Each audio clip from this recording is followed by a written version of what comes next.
Sports Podcast. I said, welcome to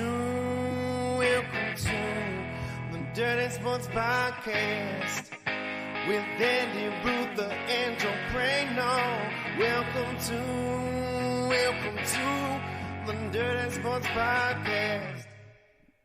Welcome to the Dirty Sports Podcast. I'm your host, Andy Ruther, coming to you live from Cincinnati, Ohio, with my co-host from Los Angeles, California, Joey No Chill Prano. Hello, Andy. Happy Labor Day. Happy Labor Day. All this laboring we're doing. We work on Labor Day, guys. We don't take it off. I know. It's kind of shameful for us.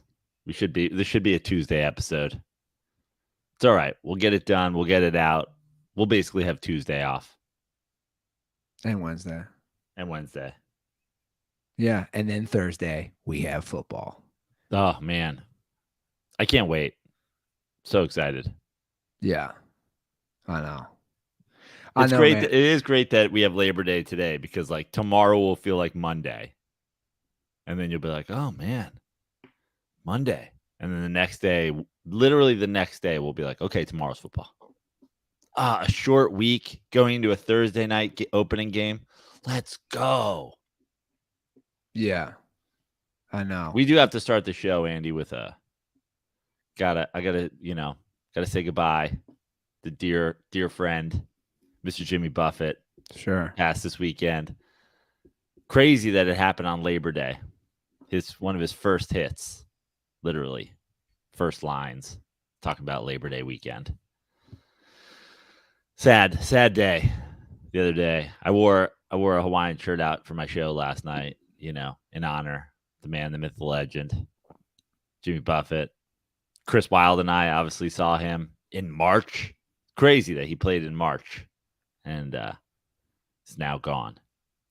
But rest in peace, JB. Dude, I never saw him live. That's a regret. I mean, and of all the places that I don't know if you know this, like he was such Cincinnati was like a second home to him. I know all about it, bro. So like the paper here, I was reading. I came down from Cincinnati. He did 55 shows here in 35 years. So they said he never missed a show here. I forget since like 1970. The only time he did was during the COVID year, when everything was canceled. But I heard something interesting last night. So he did 5 shows here in like 92 in a row for like 92,000 people. Because his is more. He's not doing stadiums, right? No, but he would do the little arenas. Exactly. I mean, listen, the first time I ever saw Jimmy Buffett was at Madison Square Garden. So it's not like he's not playing big plays. Like don't get me wrong, doing basketball arenas. Yeah, but my point is so he did, I read in that article in like 91 or 92, he did 5 shows in a row in Cincinnati for a total of like 92,000 people. And then someone told me, so he made $1 million over those 5 shows. Since then, his last show that he did here, now he gets $1 million a show. Yeah. And according to the article, by the way, which is literally pocket money for him because he's got the fucking Margaritaville restaurants. He's got the Margaritaville margarita mix. He's got the Margaritaville margarita machine. He's got a Margaritaville hotel. The guy, I mean, talk about a businessman taking the brand of not wanting to work and putting it to work for him. Legend. So, the term Parrot Head came at a show in Cincinnati. There you go. This is even before he was doing Riverbend, which is a lot bigger. He used to do Timberwolf, the concert venue at Kings Island, and all these people were wearing all this gear. And one of his bandmates were like, they're all Parrot Heads, and they played off Deadheads, of course, and they said it stuck. And in 1985, there was a show here. That's when the term Parrot Head was coined. Yeah, man, it sucks, because just that vibe was just so amazing. It was crazy because Chris Wilde, big Jimmy Buffett fan, and we were hanging out last year, and I was like, so we're like, how many times have you seen him? And he was like, I've never seen him. I was like, bro, what? I was like, honestly, and this is truthful for me. I was like, I don't even think I would have become a Jimmy Buffett fan had I not seen him live. Like me seeing him live before I was really like that into him was like the game changer. So I was like, you haven't seen him live? I was like, dude, it's a whole like thing. And he's like, no, let's go the next time he comes. So then his next trip was to that Palm Springs show. And I went, and it's crazy because that was Chris Wilde, like sits around his house all day listening to Jimmy Buffett. Like bigger fan of the catalog than I am probably. So for him to, I basically forced him to see him on his last tour. That's crazy, man. I wonder how many other people that were at that Jimmy Buffett concert in Palm Springs are already dead too. Why do you say that? I don't know, just like an arena of like 25,000, like 70 somethings in Palm Springs. Oh, You probably had to lose probably 24 of them are already gone as well. They're like, saw my last JB show. Good night and good luck, everybody. well, they say it happens in threes, right? Mm-hmm. So who died? Barker. Him, and now the singer of Smash Mouth. Did the singer of Smash Mouth died? Yeah, man. Wow. Just died. That's a weird one. They said it was happening soon, but yeah, he passed today. What was wrong with him? I don't know. He was 56. Complications with the smashing of the mouth? I don't know. How did he pass? Let's see here.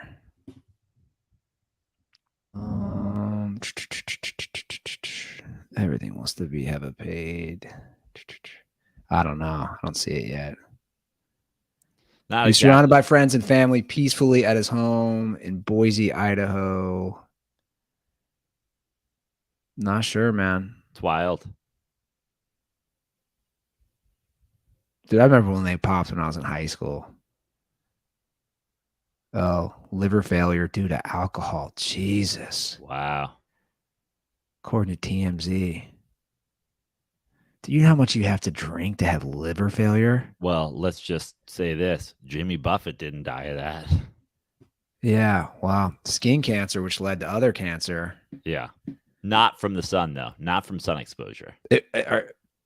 For real? Yeah. Not from sun exposure. Oh, I thought it was sun exposure. No.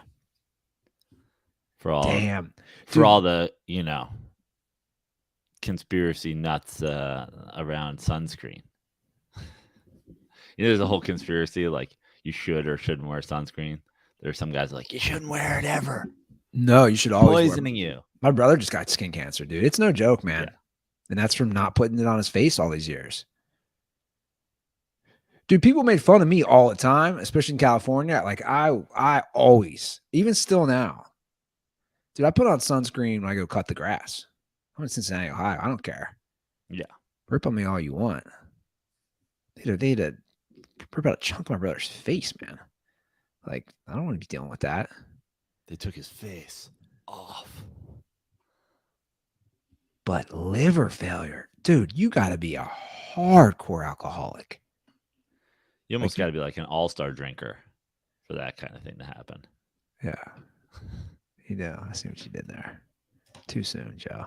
It's too soon. But also, you went with big three. I lost two of my heroes in the past week. Lost Bob Barker and Jimmy Buffett. You're coming in with the guy from Smash Mouth, the big three. I was like, oh no, who went? Like, I didn't even know. Like, I was like, I don't know if I could take another one. I didn't know what you were gonna tell me.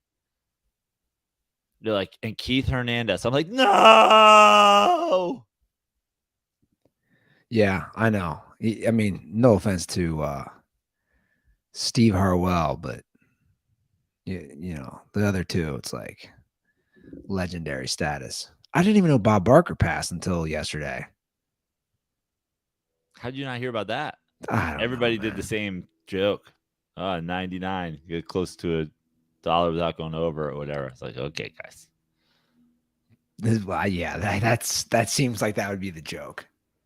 Yeah. I don't know. I actually heard a way better one. The one about Jimmy Buffett that I heard yesterday, way better actually. They were like, no reports yet of what was the cause of death, but some people claim that there's a woman to blame. I was like, now that's a good joke right there. That is a good joke. Yeah, so RIP. But the show must go on here, guys. We gotta talk some football. We gotta talk a little overrated, underrated. We're gonna do the West Division on the AFC and NFC today. Love it. And we get some good calls. So we got a full show. Hopefully you guys are locked in on this holiday with us. I did watch the second half of the Colorado TCU game. And I'll tell you what, man, that was fun football. Now, I'm not a big college guy, neither are you.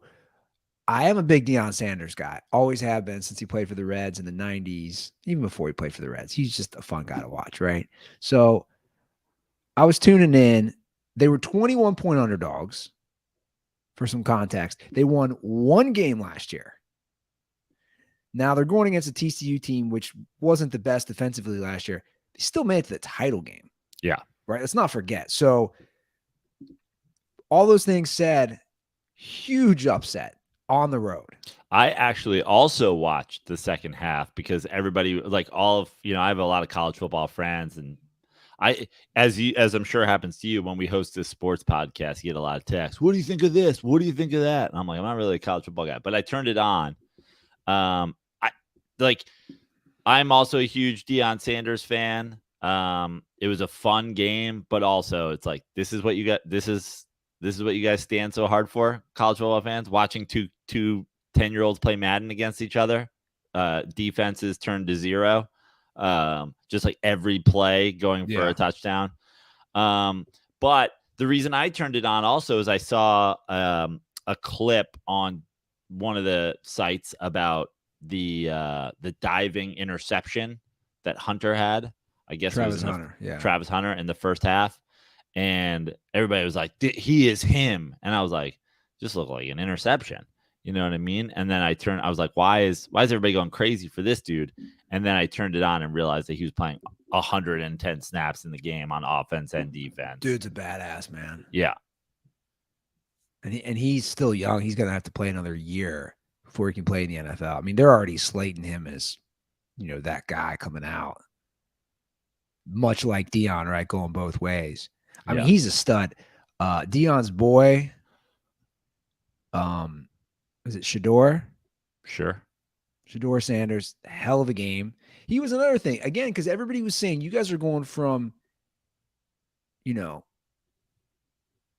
the HBCU that conference, the conference, or what would that be considered? Conference. You're going from that to, big time Division I. How are you guys going to be? And Deion, here's the thing. I'll play some clips. You watch these speeches, you just get I want to run through a brick wall for this guy. Well, with Deion, people, and this is why I hate college football or just kind of sports talking heads in general. Like, okay, let's see what you do now that you're not in a little shit conference. And it's like, dude, if Deion Sanders is in a situation where the players get to choose him, right? Where they can choose when you're going to college, you can decide where you want to go. Yeah. This is a what I believe is to be an honest statement. If Deion Sanders tomorrow became an NFL coach and coming out of college, players could decide which team they want to go to, his team would win the Super Bowl in 3 years because he's the kind of guy who these kids, these young kids, and especially probably their dads want to play for. I saw a report that Arch Manning is going to make more not starting at Texas on an NIL deal this year than Joe Burrow is going to make in his contract. So there's a caveat. That's base salary. So right. Base salary, Burrow gets $1 million. He gets $10 million, right. I believe, in signing. Right. And also, let's be honest, all of that essentially on the NIL deal, that's all essentially sponsorship money. So Joe Burrow is also making a ton of money on sponsorships that are separate from his contract too. But the point is that there's money in these things now, and there's money in being a name, and there's money. The NIL deal, if you're a big time college football player, two things that you're thinking about are your NIL money and your potential of going to the NFL. Deion Sanders gives you a better chance at both of those than, any coach besides what? Nick Saban? Maybe? Like, you talk about a guy, he has a direct line. The dude was on the NFL Network. The dude is in the Hall of Fame. The dude has a Nike deal for 30 years. He's had a Nike deal. He is a direct connection to NFL and big-time marketing opportunities. Who gives a shit about how many games you guys win in your conference, or if you play in the Rose Bowl or whatever? If you just want to be a professional football player in terms of making money to play football, Deion Sanders is the guy you want to coach you. Well, and also, here's the thing with his standard, and I'll play some of the interviews. I watched a bunch. Deion has set the bar so high for not only his players, but himself. And when you hear Deion talk, he has a lot of old school in him, but still with Deion, right? Like, we're going to be brash. We're going to be cocky, but also I'll play some clips, but he's also like, do it with class. His thing is talk the talk, walk the walk, back it up, man. You better back it up. And I like that. He's not about being cheap or being, and again, I'll play these clips. I think that mantra, it really is alluring to young kids. And like you said, exactly, like our generation, you love Deion. How could you not love? Deion's the only guy to ever play in a Super Bowl and a World Series as far as an athlete. There's no one like Deion Sanders. I mean, remember when we were kids, he was helicoptering from games. He was helicoptering from football games to the World Series. Yeah. There's nobody like him. So this was his pregame speech to the team. Because it's not about them. This is about us. This has nothing to do with the team that's opposing us. This is about us. This ain't got nothing to do with the naysayers, the unbelievers, the haters, the doubters. This is about us. When we started this journey, we told you it was going to be trying, it was going to be tough, but you endured. Because it's about us. That man next to you is a miracle. That man next to you is a believer. That man next to you is a go-getter. That man next to you is a dog. That man next to you is somebody who wants this thing. That man next to you is somebody who believes. That man next to you is somebody that got to have it today. We ain't got tomorrow. We got now. We ain't got next. We got now. We ain't coming no more. We here!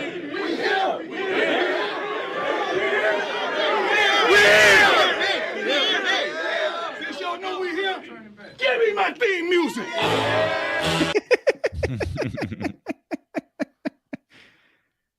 I mean, that's what I'm saying. Like, he sounds like a preacher. Yeah. He's got those type of vibes, but he also makes you want to run through a brick wall because, again, the pedigree where he comes from. I mean, Deion goes to the Niners. They win the Super Bowl that year. I'm not saying it's all because of him. He then goes to the Cowboys. They win the Super Bowl the next year. It's like Deion was that guy. And also, again, bringing a real NFL, bringing a real professional athlete vibe to college in a time where it's becoming less and less of a thing for you to have like the hardness. Like, imagine going into a locker room and your coach is like, curfew's at 9:30. Everybody drink 1 carton of milk before you go to bed. And then Deion being like, the lights don't even come on until 9 p.m. Prime time doesn't even start until 9 p.m. Everybody break out your phones. We're doing a group Snapchat right now. And you're like, this is amazing. Yeah. Phones are banned on my team. I don't want you on the snap face. Prime's like, I got us a Colorado buffalo filter on Snapchat. You could turn yourself into a buffalo.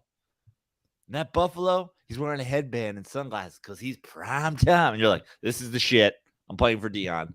I mean, they don't have captains. I don't know if you saw this. Instead, he gave out L's for leaders and D for dogs on the jerseys. Great. I mean, he's totally no confusion though on this show when Andy wears the L chain. It is not the leader chain. It's not the fat L chain. Okay, all right. Just hoping I could spin that my way. But I mean, he's totally reinventing a lot of these things. And then here's his halftime speech. They have a slight lead at halftime. They had a lot of boneheaded plays though in the first half. I didn't watch it, but I saw highlights. They still had a lot of boneheaded plays in the first half. This is what he said.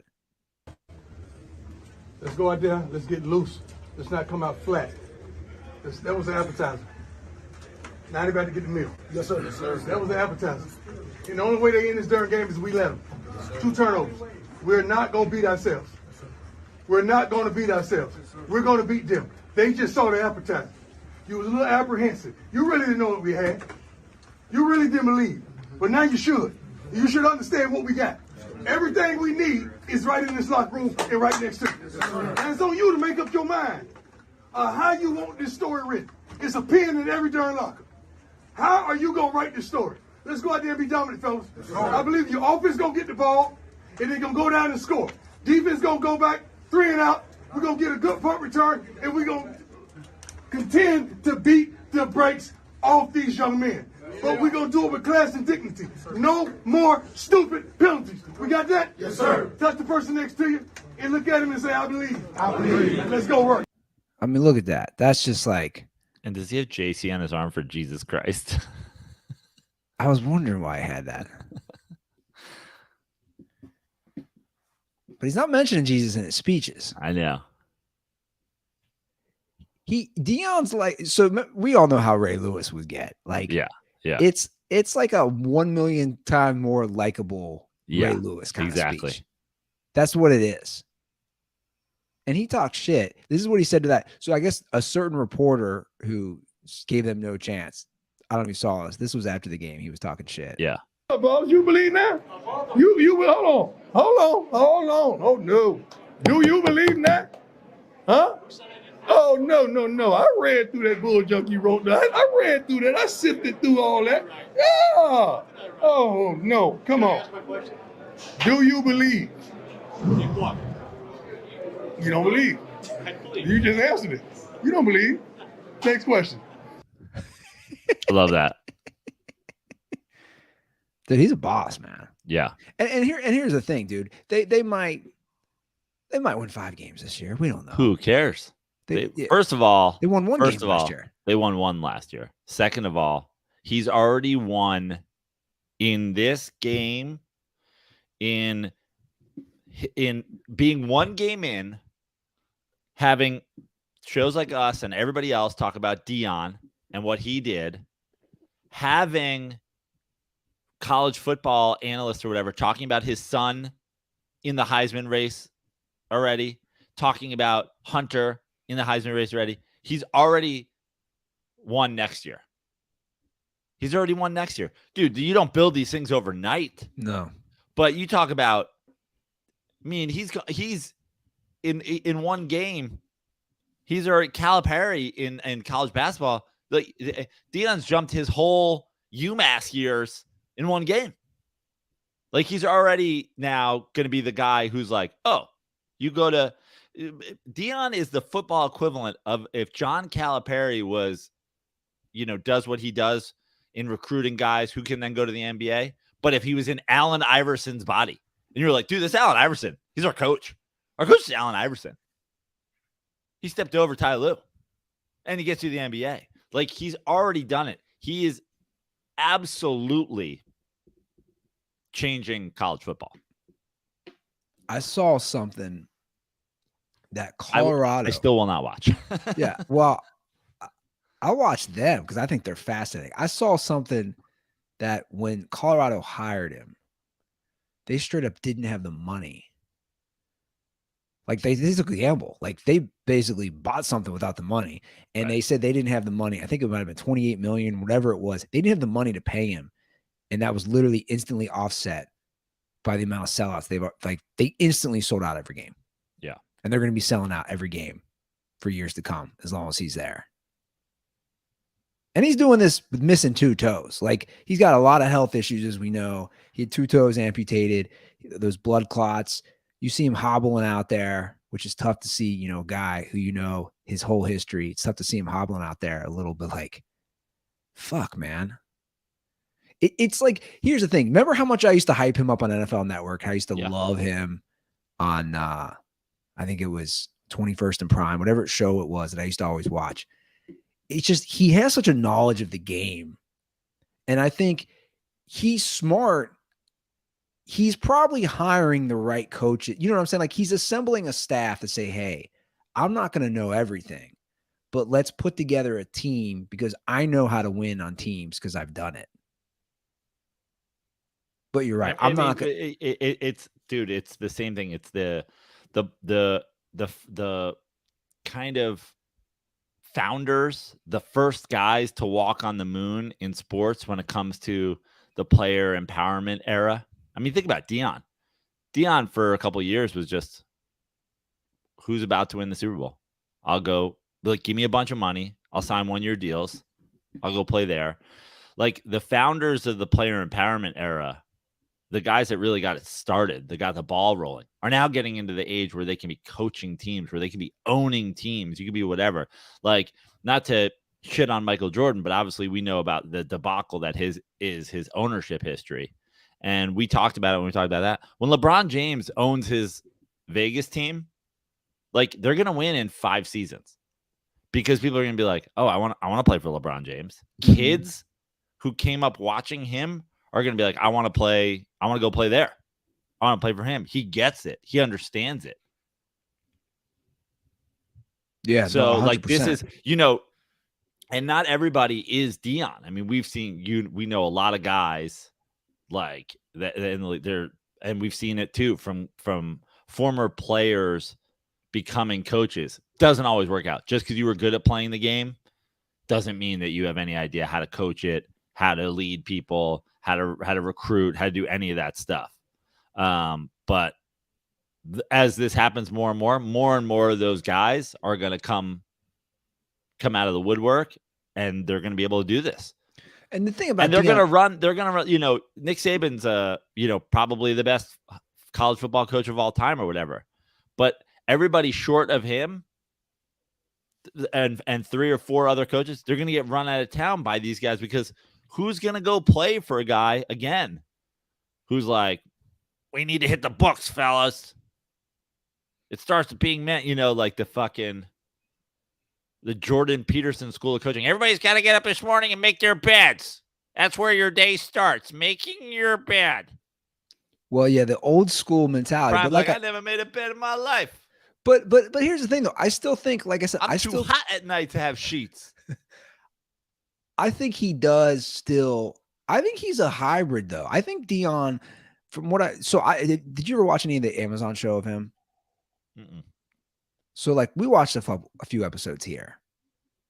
My girlfriend actually really liked it. This was they had a full camera crew. It was a reality show of Jackson State last year, and it followed him around. So Deion really is a hybrid, though. Deion expects a lot. He does have some of the old school, like, of that in him. And he does do that. And you saw the players be like, yes, sir, no, sir. Like, he wants that respect level. But again, he does it with the flair and the swag of Deion. Yeah, you're never getting pulled out of a game because you celebrated early. You're never getting that's not happening on my team. Deion Sanders would high step and still get tackled. He wouldn't high step his way to the end zone every time. Sometimes he just high step for an 8-yard gain. Yeah. I know. It's crazy. Well, like you said, I'm not going to be watching religiously or anything, any of these games. And I had a background noise, the LSU Florida State game last night as I was putting together this show, but I'll definitely be tuning into some Colorado games. And one thing on that, I do love when Brian Kelly loses. I take a lot of enjoyment on watching him lose, especially when he did the whole fake accent thing. to LSU. And then that story came out how he was such a dick to Saleh and LaFleur when they were like grad assistant coaches at Central Michigan when he was the head coach. And I'll remember when all that stuff came out. Like ever since then, I just take great pleasure on watching him lose. And I like that you didn't even mention that time that he put a kid up in the fucking. I mean, seriously. Put a kid up in the bucket in a hurricane. The kid passed away. Just scot-free, yeah. So anyway, I don't know. It's a nice Deion talk about appetizers. That Colorado game was a nice little appetizer for the NFL this week. Yeah, absolutely. And another way to speak of appetizers, dude, I had some bomb butcher box yesterday on the grill. So we got a fresh shipment of butcher box both our way. I did all meat, and I had all beef. All beef. I'm sorry. I did all beef, and I had the what did I tell you? Sirloin tips. The sirloin tips, which by the way, I got as well, and my girlfriend threw together I made the request. I go, can you make some beef stroganoff? Ooh. And she did, and she killed it. So Brittany's brother, he's really good on the grill. And I brought those over with some of the some steaks as well. And he did those tips, and dude, they were so good. Guys, you really got to take advantage of this great deal we have with Butcher Box right now and hop on this. Like Joe's saying, there's so many different varieties you can use to make different types of meals. Like this would be great on salads. He's talking about beef stroganoff. Oh, like dude, I made so I did the beef chicken pork box. Okay. Now they sent me 2 huge full racks of St. Louis style ribs, which that's why I was like, I can't believe you went all beef because I don't have a grill. And it's like, man, if there's dirt balls out there who know a good way for me to rock these St. Louis style ribs in the oven or whatever, get after me. But the chicken, they sent me all these they're like pre-cut little chicken tender things. So the other day I made a chicken teriyaki salad. I did 2 big things of it. I just threw down some teriyaki chicken, and then I put a huge Tupperware salad together. And it's been in my refrigerator. It's just like lunch every day. It's chicken teriyaki salad. I just shake it up. So good. Love it. Well, Butcher Box has given a special deal for all the dirt balls listening. If you sign up today at butcherbox.com/dirty and use promo code dirty, you get 2 100% grass-fed filet mignons and 2 wild-caught lobster tails for free in your first box, plus $20 off your first order. Save $60 on 2 of our highest quality cuts and save the legwork with our doorstop delivery. They're going to come right to your doorstop. This exclusive offer, let's try that again. This exclusive offer only lasts until 9/6. So you better get on that, guys. So you got today, tomorrow, and Wednesday. So go to butcherbox.com/dirty and use code dirty to claim this deal today. All right. We got a lot of interest last episode. My friend Ian just texted me. You don't have a grill? Sadly, Ian, I do not have a grill. Dude, it's real. I mean, Deion would not be proud of me. No. Well, I'm learning the Weber charcoal grill. I'm loving it. Yeah. And there's a learning curve for sure with the charcoal. Yeah, absolutely. We had a Weber charcoal grill on the roof of the 131 for a long time. Great. Love a good charcoal grill. Yeah. Well, I'm following the tradition of my dad, and he was all about charcoal. He never once had a non-charcoal at our house. So love that. I love that for Walt. Yeah. And that's all he said. You get the Weber. It takes longer to cook, but it's worth it. So I'm trying to continue that tradition. But I was about to say, we have a lot of interest in our overrated, underrated, which I like. Yeah. You like it. I like it. And last episode, I should say, we did the AFC and NFC East quarterbacks. So today I want to do overrated, underrated NFC, AFC West quarterback. Ooh, this is some real. This is really.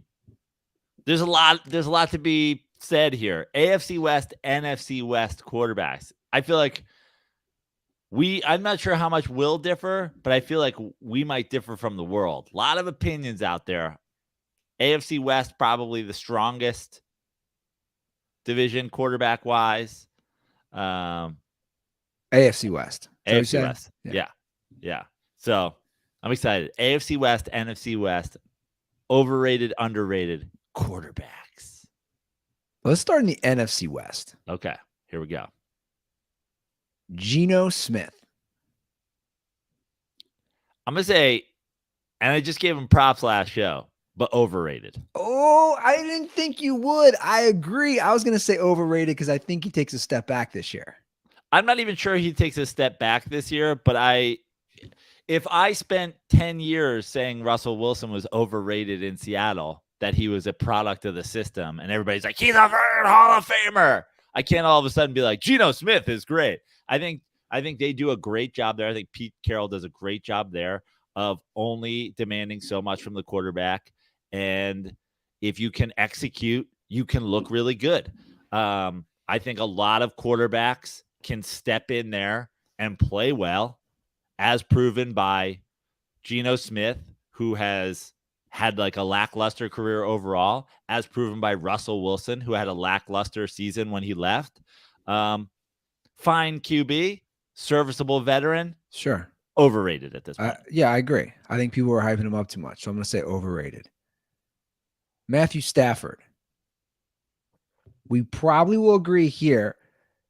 Guy won a Super Bowl, had a huge game-winning Super Bowl drive, was injured last year. Obviously, he's on the back end of his career. However, I don't think he gets the respect he should. Therefore, underrated. For his career, 1 trillion% underrated. He's been underrated his whole career. People look at his win-loss record in Detroit and they go, oh, how good is he? The second he got out of there, he won a Super Bowl. The second he got added to the Rams, he won a Super Bowl. I think he's been underrated. Obviously, it's hard to say. I think people are like down on him because he was hurt and tail end of his career, like you said. But I still think going into this year, kind of being dismissed. So I'm going to agree. Underrated. Let's go to Arizona. Kyler Murray, who's going to miss the first 4 games, signs a big contract, gets hurt, coming off an injury. Now it's to the point, will he even be the future starter? I still think Kyler Murray's overrated. Really? I still think it. You look out there, people still have him penciled in. I said this last episode. People still have him penciled in as like top 10 quarterback in the league. A nice little flurry there where he like was, dabbling with a little MVP run a couple years ago. But at this point, we're talking about a guy who's on the hook for on $30 million a year, and they might just keep him on injured reserve so as to tank the season, so as to replace him. Essentially, at this point, and I said this a few episodes ago, if you don't think Kyler Murray should have stuck to baseball, you're wrong. Like, Kyler Murray, overrated, in my opinion. Well, Deion would agree. Deion was always a big play baseball guy. I'm going to say properly rated. I think at this point, a lot of people do think, hey, what do we have in Kyler? So I think at first he was big hype, and then I started playing into that hype, and I was all for him. I think that's kind of the steam has been let out of that. So I think he's properly rated at this point. We'll see. We'll see where this year goes. But you're right. There's a good feeling that they're going to tank because it's a very rich quarterback class next year. Okay, Brock Purdy went 7-1 as a starter. He's obviously the starter again this year. Gets hurt in the playoffs. They lose the championship game. I hate to go back to back, but I think properly rated. I think properly rated because no one's properly rating him. There's just 50% of people who are overrating him, and 50% of people who are like, Sam Darnold will be starting by week 3 and therefore properly rated. But I don't think anybody with few exceptions is properly rating him and like, hey, played pretty well. Let's see what he can do. He's probably not the Super Bowl MVP, even if they get there, but did a good enough job leading them. No sign that if he was healthy, he wouldn't have been able to lead them to the Super Bowl. Like the people who are like flash in the pan, football insanity, I think are like underrating him. And the people that are like next Tom Brady, he was 7. Yeah, next Tom Brady are overrating him. So I agree with you, properly rated. All right, let's move to the AFC West.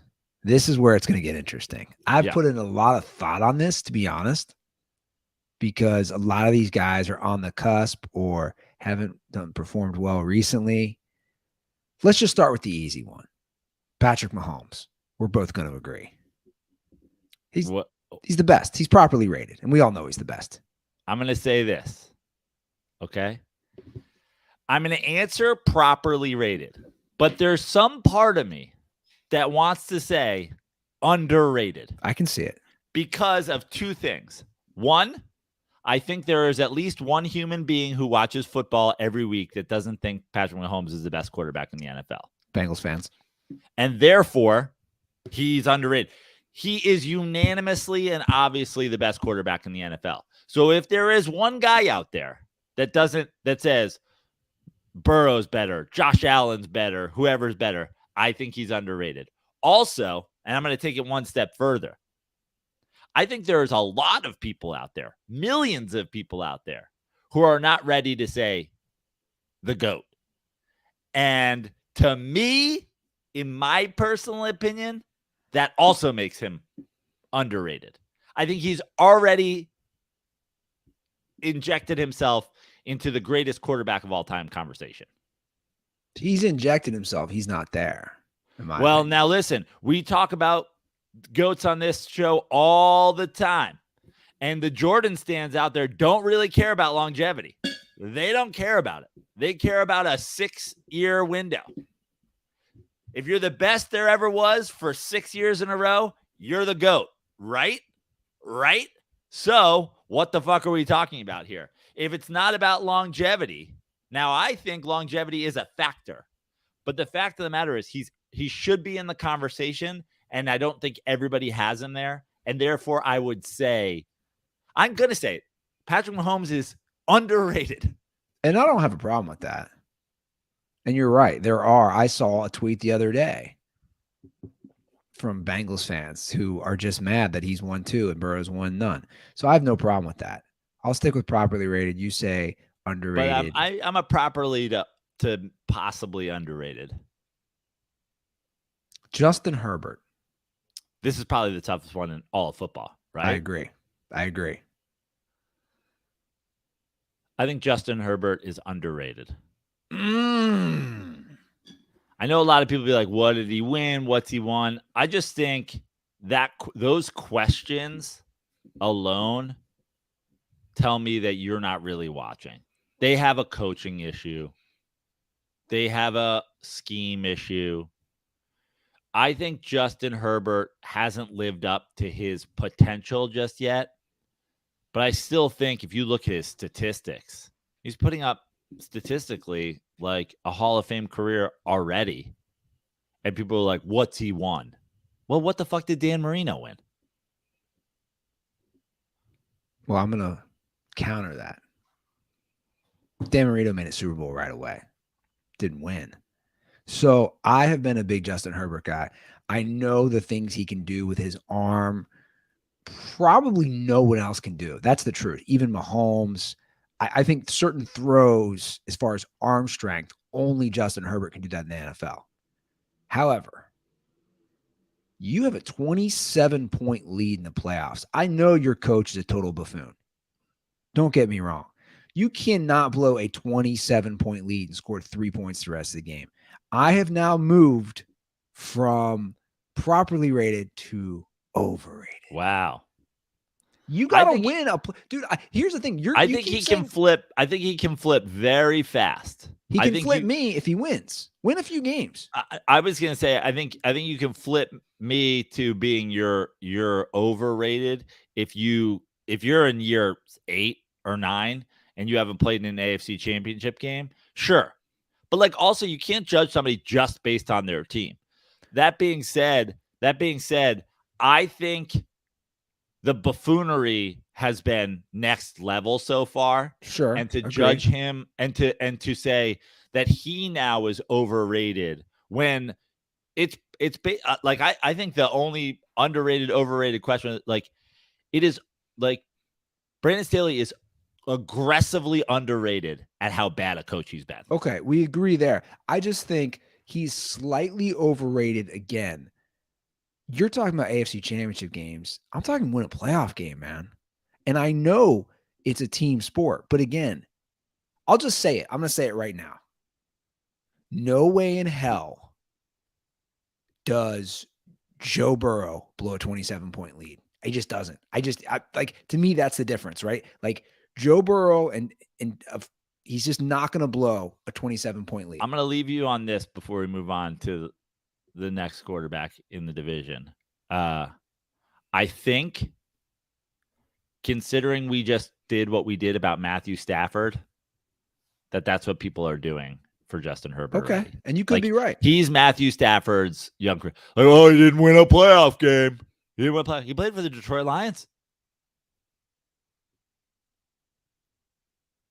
Again, 27-point lead. I'm just saying, get some points on the board in the second half. Okay, moving along. We'll save the best for last. We'll save Mr. Unlimited for last. Let's go out to Las Vegas. Jimmy G, properly rated. Everybody knows what they get with Jimmy G, right? Properly rated. You can win some games. You could lose some games. No one thinks Jimmy G's taking the Raiders to the Super Bowl this year. Some people are probably thinking this could be the end of Jimmy G. I think he's slightly, for a career, been underrated. But I think right now he's properly rated. Yeah, agreed. All right, Russell Wilson. What an enigma he is. He has 10 great statistical years, 2 Super Bowl appearances, 1 Super Bowl championship, goes to the Broncos and literally is like a different person, like plays terribly. So where are you at? When you open this show every episode, you say with my co-host, Joey No Chill Prano. That's a nickname of mine. But just as possible, a daily nickname, I could just as easily be Joey Russell Wilson is overrated Prano. That could just as easily be my nickname, and I'm not about to change that. Russell Wilson played horribly last year, and now suddenly it's bounce back year for the Broncos, sneaky playoff team. He's got Sean Payton now. I have been saying Russell Wilson is overrated for as long as we've been doing this podcast.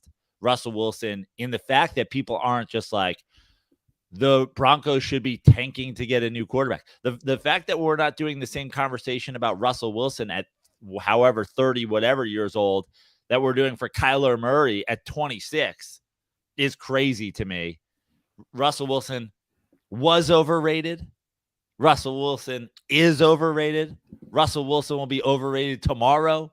Russell Wilson will be overrated when he retires. Russell Wilson is and will always be overrated. Well, he's certainly not underrated. He's certainly not underrated. So it leaves me as a giant Russell Wilson defender since 2015. I mean, those are early episodes. We go back to 2015, you and I arguing Russell Wilson versus Cam Newton. And I don't know necessarily the argument. Again, I just want to remind people, I was never a Cam Newton's better than Russell Wilson stan. I was always just, if Cam Newton had Russell Wilson's defense, he could probably go to a Super Bowl too. And then he did. It's tough not to call him overrated after last year. So I have to say overrated. He could change, just like we were talking about Justin Herbert. You can change my tune if you have a great year and you win a playoff game. But you have to go overrated now. You definitely can't go underrated. Maybe properly rated, because I think people now are onto the bullshit. But it's tough not to say overrated for Underrated how much of a fucking dork he is. Yeah, his dorkiness is completely underrated. But overrated as a quarterback. Like if I had to go to a party or if I had to do something socially with someone, he'd be the last guy I'd pick. Because he's not only is he fake, he let me put it this way. There's nothing worse to me than the fake kumbaya Jesus type. Like if you're going to be a shitty human, I'd rather have that type of person than the I love everybody and hiding behind the Jesus stuff. I don't like that. And that's what he is. And that's what his teammates say he is. He didn't even have Richard Sherman's number. Come on. Okay. There we have it. Now we have one other thing to do. Okay. Based on a call. Okay. I'm going to play the call. This is a overrated, underrated call request. Oh, hold on. Sorry, I had it muted. Let's start it back over. All right. Underrated, overrated call request.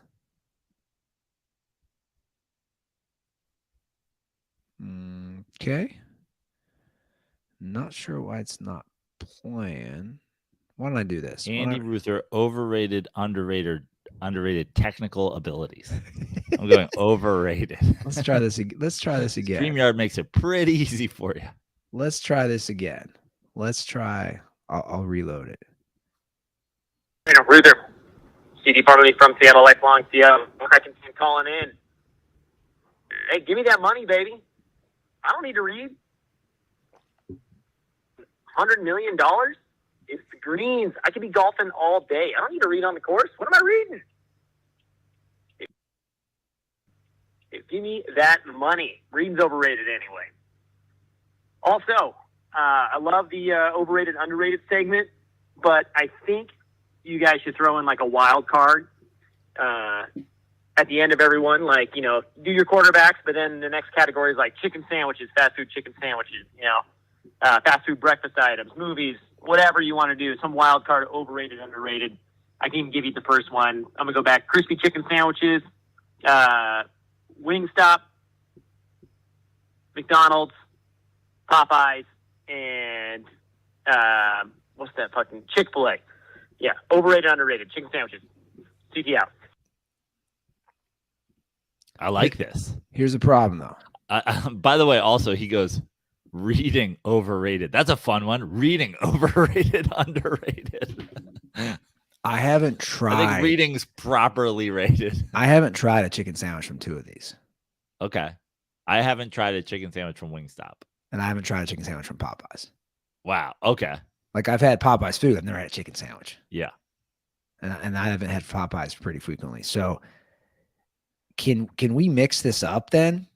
Sure. To make it fair? We can do whatever you want, Andy. Okay. Because I've never done Wingstop, so that's easy. I was about to say Wingstop underrated. I've never even tried it, and he's got it in his top 4.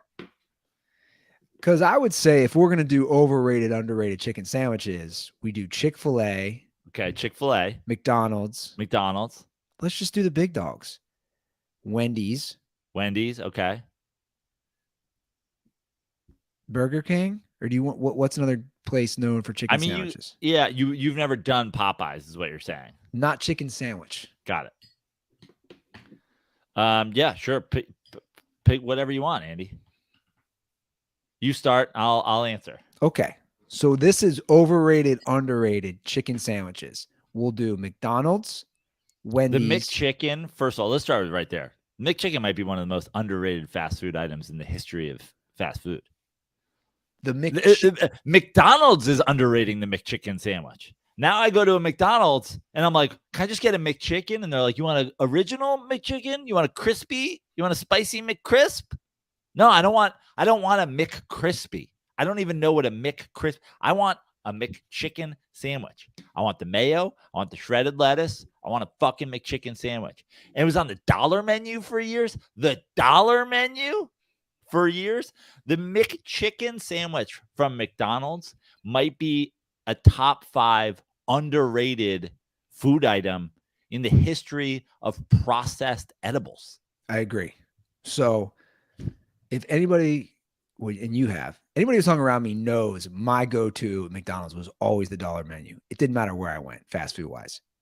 And the McChicken was a staple. It was a Andy Ruther staple. And I agree. I don't know why they're inventing all this other stuff, creating all this other chicken. Yeah. The McChicken don't compete with the Chick-fil-A's and the Popeyes. You're not a chicken place. You're McDonald's. When I want something, I want that thing. A McNugget, a McChicken, a McFlurry. And I still do it. I just want, a lot of times they have the 2 for $3.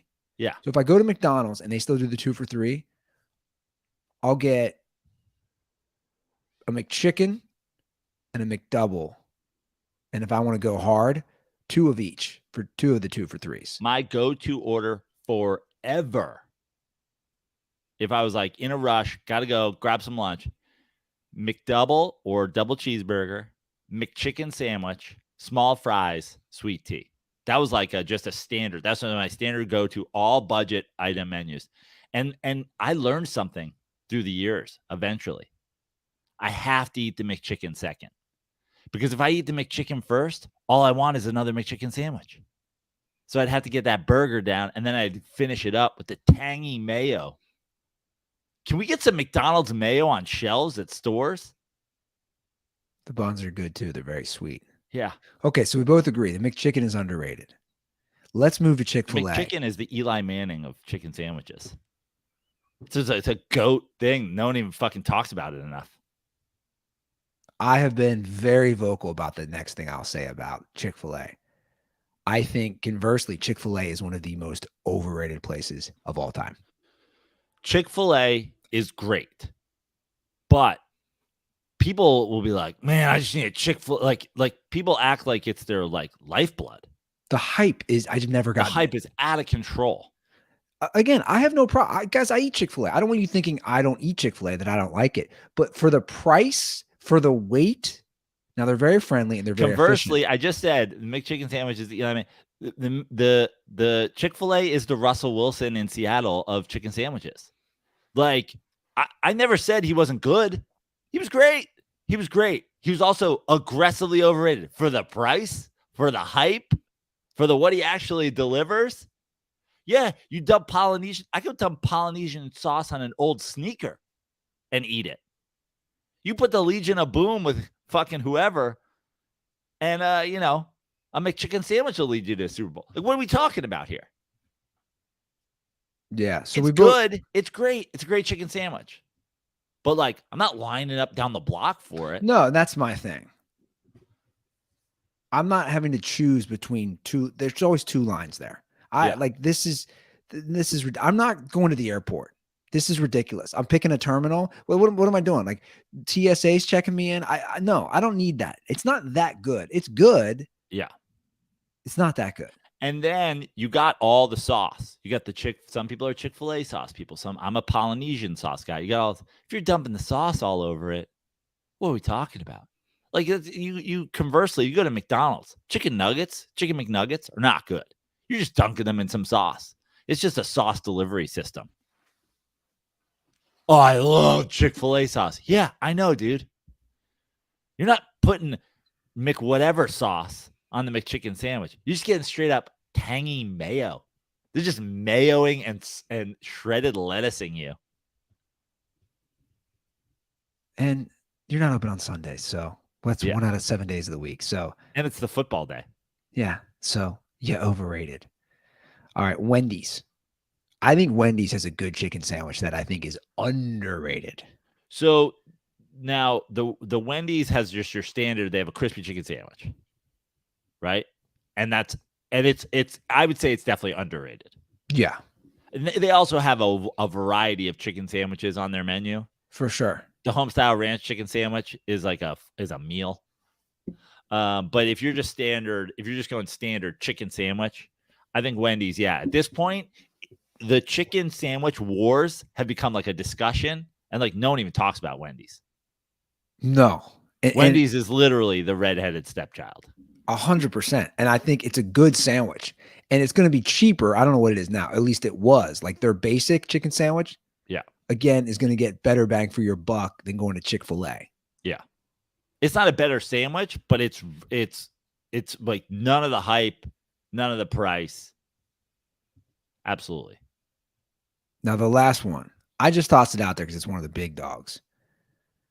Burger King, the big. They have the one on the bun. Yes. Right. Okay, I'm going to do this. So the thing with Burger King and their classic chicken sandwich, okay, is it's properly rated. No one talks about it. No one gives a shit. It's not a factor in the fucking wars. It doesn't even look like the other chicken sandwiches. But they did varietals of the same chicken sandwich without changing anything but the thing. The Italian chicken sandwich at Burger King, underrated. They just take their same old regular chicken sandwich, they put a little tomato sauce on it and like a different cheese, and they keep all the veggies off. Let's go. As a guy who loves like me a good chicken parm, just like that secret, like you could be anywhere in the country and you feel like, well, it's not a real chicken parm, but like if I need that in my life, I can go get it. I'm going to say properly rated for Burger King with some like underrated abilities. Like you can adjust that chicken sandwich ever so slightly. You add some cheese to the original Burger King chicken sandwich, gets way better. Well, again, I think it's underrated for the value. So Burger King for the longest time, you get the 2 for $5. So I get like a Whopper and a chicken sandwich for $5. Right. And to me, that combo, kind of like the McDonald's McDouble McChicken sandwich combo, is a great bang for your buck. Because if I'm going fast food, to bring it back to Chick-fil-A, that's always my problem. Dude, your chicken sandwich and your waffle fries, they're not enough to fill me up. Yeah. They're just not. Now, if I go to a Burger King and I get a McChicken and a Whopper, I'm fine. So I'm going to say that it's underrated. Wow. I was going to say, listen, I can give it properly rated for the if you know crowd. I can't go underrated. I think it's underrated. And I think Burger King overall underrated. But Burger King in general, 100% underrated. Yeah. And also, I have a soft spot in my heart because that was a go-to. Burger King chicken fries back in the day. Those are good. My dad. Oh, and remember the old school chicken tenders at Burger King? Remember the old school chicken tenders? They were like little kind of strippies. They were seasoned.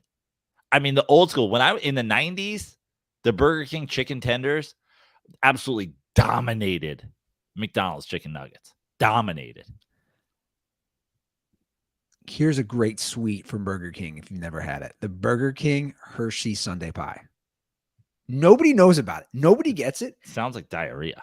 Oh, it's so good. It's so good. And Burger King is underrated because there's that one on Sepulveda. When I would crave late night food sometimes, it would be open till 2 or 3 a.m.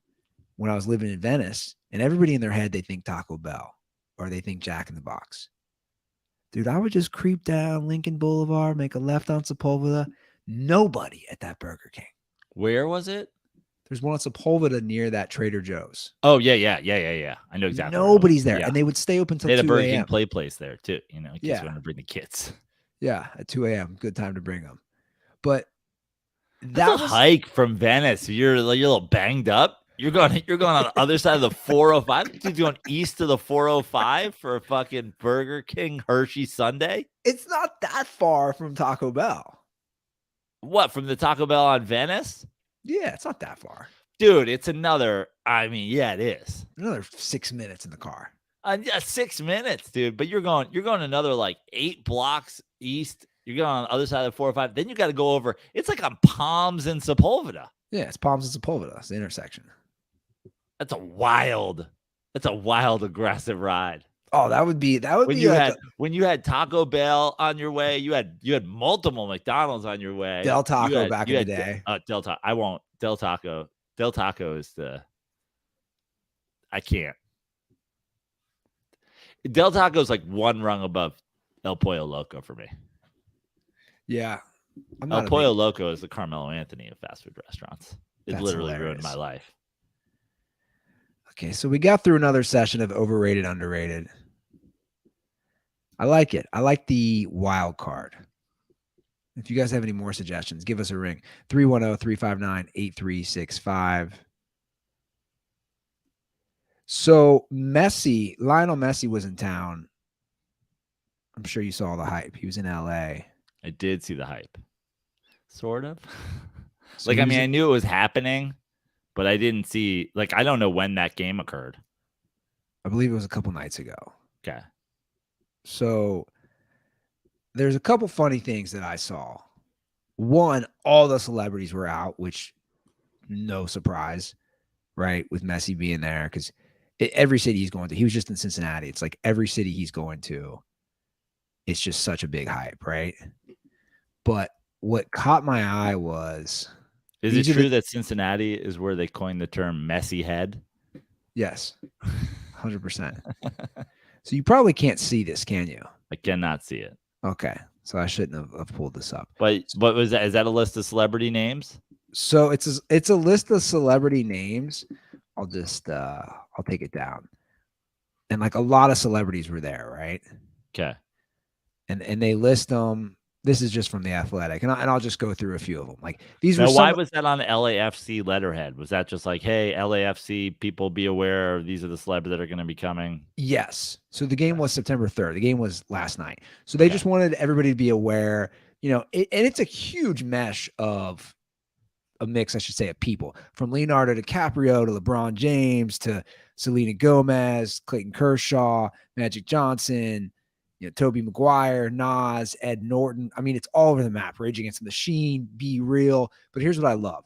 On this sheet that the LAFC has, they print out all the celebrities. Love that you just went with the heaviest lineup of all time, and you threw in Be Real at the end. Well, I'm just looking at the. Hey, I'm low key. I've been listening to a lot more Cypress Hill lately. I was listening to Cypress Hill in the car yesterday. I am a Cypress Hill fan. I always have been. I was talking about this yesterday. I was singing about how bongs work in depth before I even knew what a bong was. Yeah. We're talking about clearing the thing and covering the hole and uncovering. I'm 9 years old, fully rapping about the inner workings of bongs. I don't even know what bongs are. That's hilarious. So the sheet, it lists what they do though, right? Even though they don't have to. Next to LeBron, it says NBA player, Lakers. Next to Clayton Kershaw, LA Dodgers, right? Every single person. Be Real, cannabis connoisseur. Yeah, Be Real, Cypress Hill, music artist. Everybody says their things, but this is what I couldn't stop laughing about. Then there's Prince Harry and Meghan Markle. There's nothing listed next to either of them. They're the only people on this list, which is something I just think is hilarious, that there's nothing listed. What do you do?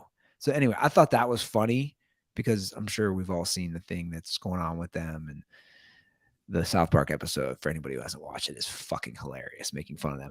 But I thought that was funny. Because it's because you can't put British royalty because they're not even that anymore. But even Meghan Markle, it's you're not putting actress. What do? You don't do anything. Anyway, the other thing that I saw when I was just kind of checking it out was this clip of Leonardo DiCaprio, and it made me chuckle. So Leo's at the game. Let me ask you something. Who do you think, based on the list, before we get into Leonardo DiCaprio, because he's probably within the conversation, but also there was a couple names that who do you think is the biggest star on the list? Well, I mean, it's got to be Leo. I mean, I guess Prince Harry's got to be in the conversation when you talk about No, fuck him. I refuse to give him that credit. Leo, LeBron, Magic Johnson.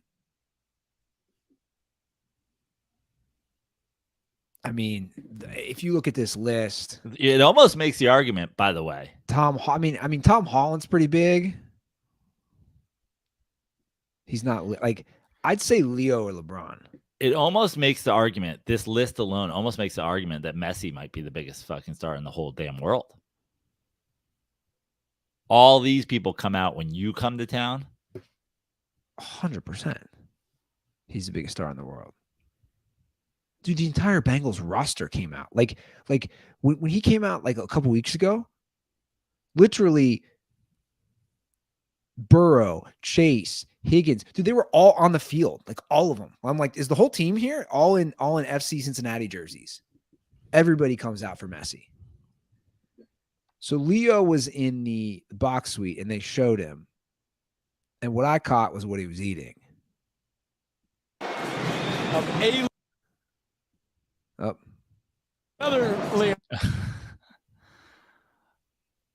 By the way, first of all, he's got the paletta. You know what I mean? It's not just a popsicle. It's the white. Is he rocking a fucking is that a horchata or like a coconut? I mean, he knows what he's doing. A horchata paleta? That's very LA of him. He's rocking a popsicle. Yeah. His whole press box, or the suite, you should see, like, if you see a few of them. Somebody else walks in the background eating one. Yeah. They clearly came in with like a little tray. I just love that he's Leonardo DiCaprio. And he's like, yeah, I'll take that popsicle. He's also famous for dating children. So he's like, who wants a popsicle?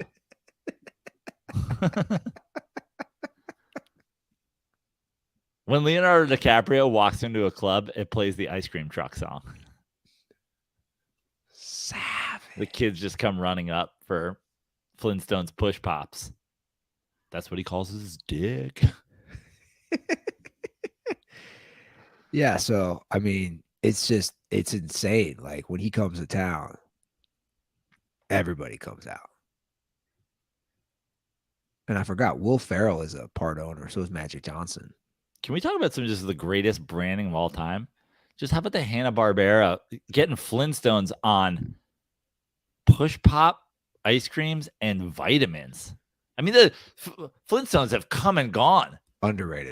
But you're still like you're still the world's leader in vitamins. Like Joe Rogan push vitamins all he wants on his show. You'll never top Flintstones vitamins. Is Flintstones still a thing for kids? It's got to be. It's got to be. I don't know though. There's so much shit for kids now, man. There's so much shit. I'm about to find out. You know, yeah. With my daughter.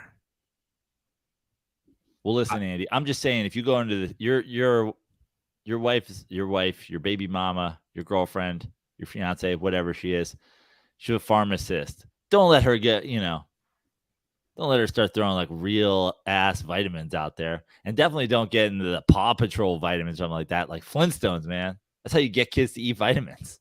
Those things taste like candy.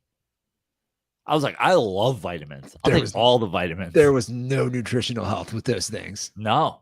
None. We just had to teach kids. Eat your vitamins. Okay. I bet Leo has a giant container in his jacket. Oh, yeah. He's passing out to all those 13-year-olds. He's probably just got like a huge bowl right by the door of his apartment. So when the children leave in the morning, he's like, make sure you grab some vitamins. It's in his rider contract every time he's on set that he has to have a bowl of Flintstone vitamins. Derek Jeter used to give girls signed baseballs. Leonardo's just giving them a handful of Flintstone vitamins. We had a rough night last night, and I know you're on your way to do a bikini shoot, so make sure you take your vitamins. He doesn't have any kids, does he? No. I find that interesting. Like, he's just like, I'm not going to have kids. Right? Like, in that, like, I don't know. I just feel like at some point he'd be like, I'm going to have some kids. Well, it could be like Clooney, you know? Maybe he's 10, 15 years away from just settling down with a nice young lady. And I didn't know. I thought he was older. He's only 48. Yeah. Crazy. Anyway. Should we get to some calls, Joe? Sure. We got some calls from the DirtBalls. 310-359-8365. That's our hotline. Give us a ring. First call is about women's volleyball. Oh, boy. What's going on, Dirty Sports? It's Stolzy in Cincinnati. Calling to see if you guys saw the thing about 92,000 people at a women's volleyball game in Nebraska. They sold out the entire football stadium. Now, I'm from Ohio, right? Like, I know the Midwest is boring, but is there, like, there's nothing else to do in Nebraska besides go see women's college basketball or volleyball. Now, my thing is, if you see where some of those people had to sit to go watch that game, they're literally, like, I don't know, they're probably 3,000 feet above the entire volleyball court. Like, there's no way they could see anything. And let's be real, we all know why you even watch women's volleyball in the first place. It has hardly really nothing to do with volleyball itself. Let me know what you guys think. Stay dirty, boys. Okay, so I'm going to show you if you didn't. Did you see it? I saw some pictures. Yeah. I mean, I'm going to just play the video real quick without audio. Like, this was the match. It was Nebraska. I think they were playing Omaha, so they kept it all in the state of Nebraska locally. And it's their football stadium. I think, yeah, it was like 92-something thousand. It was the largest women's attended volleyball game ever. It broke no shit. Well, I mean, it broke some national team, I think, record, something in Spain. But let me fast forward. I actually disagree. I think it's badass, man. But let me ask you something. How did this even happen? Are there like two TikTokers on the team or some shit like that? Like there's a couple hotties who have like NIL deals or something. Like, are there people I don't know about? Like, are there? I don't know. Is this the team that's got like twins who dance or some shit like that? I don't think so. Now they're awesome. Like their team has been consistently a powerhouse. I know that much. I saw something else on it, and I'll pull that up right now. So like they have made, let's see here, where is that? They've made a lot of money, women's volleyball for Nebraska. So here it is. So last year, the women's volleyball was second in ticket revenue to UConn women's basketball. So if you looked at it, I'm sorry, this is 2021, 2022. If you look at the top 5 women's sports teams ticket sales of all women's college sports, Nebraska women's volleyball was number 2, right behind UConn women's basketball. There's no other volleyball on there. So like it's a big deal, I guess, in Nebraska. So I'm gonna agree with the caller. Yeah, it's a big deal in Nebraska. Like, it's cool. I mean, I think what happens in these situations, especially on college campuses, is like people just go. Like, oh, we're all going to the game. You're going to the thing. This is like the thing we're doing today. Everybody's probably pre-gaming and partying, and it's just like it's just like anything else, you know? It's like we're going to blah blah blah. We're going to the Greek Week thing. We're going to like think about being in college. Think about how many like reggae bands you went and saw that were like barely able to play their instruments. You're like, we're all going to the outdoor reggae fest. And you're like, it's just a bunch of white college kids playing reggae, and you're just like, it's just like a thing to do. And everybody like rallies around the thing to do it. But you know, there's obviously a thing here when you're talking about women's volleyball. Like, people aren't volleyball fans, right? So it's obviously a thing. And I'm not telling anybody to do this, but I'm sure it's like a young girls in shorts kind of thing. Like, I bet you that's why a lot of dude bros go to this thing, you know? Sure. But it's not happening in Florida or at Miami or at Georgia or whatever, where it's like maybe the talent, not on the court, but you know what I mean, is a little bit higher. So I'm assuming that this is happening because of a combo of all those things and the fact that it's fucking Nebraska. Like, those people aren't like, well, we could go to a great concert downtown because they're in Lincoln, Nebraska. Well, look, I think they have a track record. It was either that or sitting in the parking lot of Chick-fil-A and discussing which sauces are overrated or underrated. That was like the Saturday night options for the kids. Well, I know Those kids weren't choosing between going to that game and seeing Lionel Messi play. You know what I mean? I know Larry the Cable Guy Yeah. did Also sells out stadiums there. That's what I'm saying. Like, I think he did a show at one point, like literally at the football stadium. Not only that, but I'm assuming that he was involved in this whole event. You know what he was like? You know what I mean? Get her done. Yeah. Ladies and gentlemen, your 2023 Nebraska Lady Husker volleyball team, get her done. The whole crowd goes wild. If you're here in a football stadium watching teenage girls play volleyball, you might be a redneck. Woo! And they're like, that's not even your catchphrase. He's like, I'm using them all today. Oh my God. I think it's kind of cool though. I don't know. To me, it'd be kind of fun to be at that event, right? You don't have to be a cable guy to be here tonight. You could be Larry, the national TV guy, because this is a big deal. Get her done. This is a serious event. I almost thought about wearing sleeves. Get her done.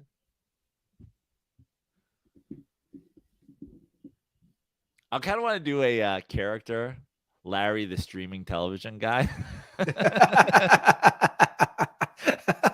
Log me in. You see what's going on with Spectrum right now? No. You haven't seen this? They're like ESPN's off Spectrum or some shit like that, right? Dude, so Spectrum is in a lot of major markets like LA. Yeah. It's here too. So it's not your normal contract dispute. We don't want to pay more. And they say this might be a forever thing. Basically, Spectrum is trying to negotiate like deals with Disney and say, we'll pay, you need to offer some of your Disney Plus in return. Like they're trying to get in kind of with the streaming. Like that's part of the negotiation and Disney saying no. And so like all these people that like, think about football, college football started last week. NFL's this week. If you have Spectrum, you don't have ESPN. You don't have ESPN2. You don't have SEC Network. Like you're going to be able to watch Monday Night Football. And they're saying there's no end in sight to this negotiation. It'll affect 15 million Americans. That's crazy. Yeah. So it kind of goes back to your guy. Yeah. Because Larry, it's all part the streaming TV guy. It's all part of the streaming war. Yeah. So we have a follow-up call about Bishop Sycamore, something we might have missed. Or Okay. something, or I shouldn't say that, something we didn't talk about enough, according to them. Hey, Dirty Sports.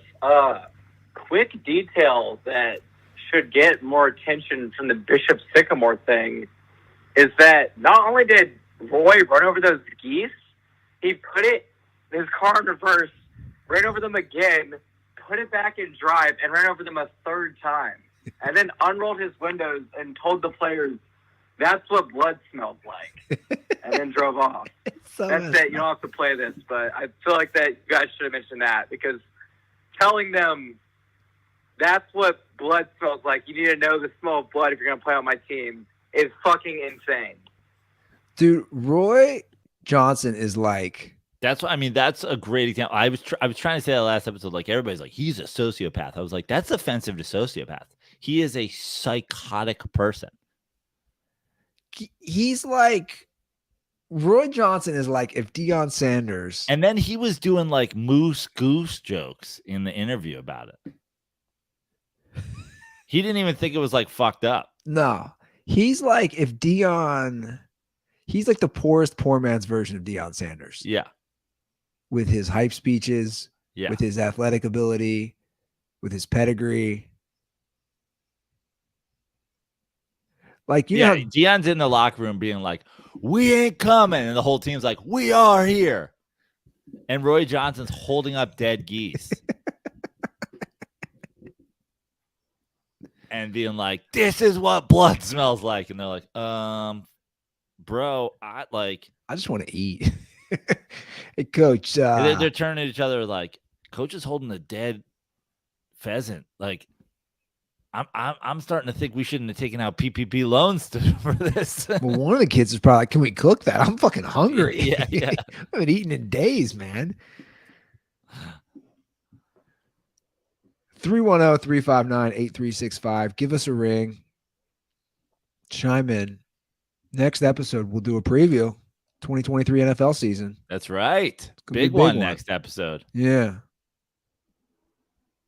And another big one is the 1000th episode in New Orleans. A lot of dirtballs are DMing me. Love it. Andy, you and I will have to talk after the show on how to get everybody on the same message, because it's time. It's time to figure out where we're sitting for the game. It's time to figure out everybody that's going to be at these shows.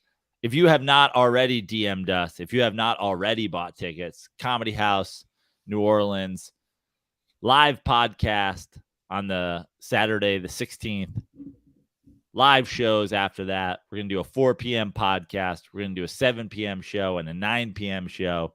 If you go to their website right now, you can get comedy show tickets and live podcast tickets, 2 for $1, 2 for $30. Get on there, get your tickets, send us a message. You got your tickets. You're going to be there. Where are you going? Where we're meeting. I've got a lot of things that, we should all do while we're in New Orleans. I love that town, and I can't wait to go. Can't wait to see Danny Dimes and the Giants play in the Superdome the next day. It's going to be fantastic. So get your tickets now and let us know if you're going, because we got a lot of coordinating to do. On the live show tip, Andy, it almost felt like it was meant to be. I found out I was going to be performing at the Comedy Key West in early October, and just minutes later, basically found out that Jimmy Buffett had passed. If you're in South Florida, if you're in Key West or anywhere in the Keys or down in Miami, come down to see me in Comedy Key West first weekend in October. It's going to be the Wednesday through Saturday. I'm definitely going to have to go pour a couple out at the Margaritaville, the original location in Key West there for my man JB. I'll be in Alaska in November. I'll be in New York right before the Key West trip, end of September, early October. Alaska, November, end of October, Vegas for Giants at Raiders. I'll be at Brad Garrett's Comedy Club at the MGM Signature. And then, of course, like we said, December in New Orleans. All those and more on my website, joeprano.com, or on my Instagram at joeprano. I've got a link tree with all my dates in the bio. And Andy, everybody should follow us on all our social media, not just you and me separately, but also together. Clips of the dirty sports going up regularly on our socials. Follow us on all the socials, guys. Yeah, we're adding clips every day, so check that out. And next episode, we'll have to talk about the fact that Julio Urias of the Dodgers was just arrested for domestic violence, a second domestic violence accusation in his career. Oh, yeah, I remember the first. That's right. I can't wait for a Julio Urias, Marcell Ozuna head-to-head battle in the NLCS. It'll be like Mike Trout versus Shohei Ohtani in the World Baseball Classic. Instead of being goats, they were both just the goats of beating women. If you're a Dodger fan or a Braves fan, just know you trash. Yeah, well, we'll save that for next episode. All right, guys, that's our show. Enjoy the rest of your holiday. We'll be back on Thursday for our NFL preview. Have a great week, and as always, stay dirty.